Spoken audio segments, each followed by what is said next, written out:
আপনারা দেখেছেন এবং সারা ঝিনাইদহের মানুষ সহ সারা বাংলাদেশের মানুষ দেখেছে নাসিরউদ্দিন পাটোয়ারির পাশে যে বডিগার্ড গুলো ছিল।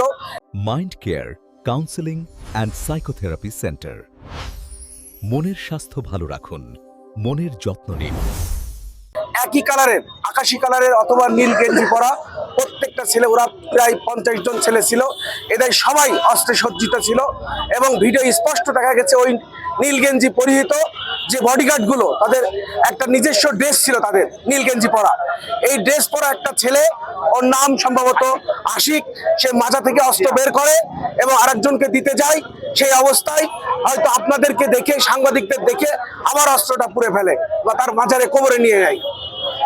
এবং আমরা শিওর সে এনসিপির লোক এবং জামাত শিবিরের লোক। ধন্যবাদ।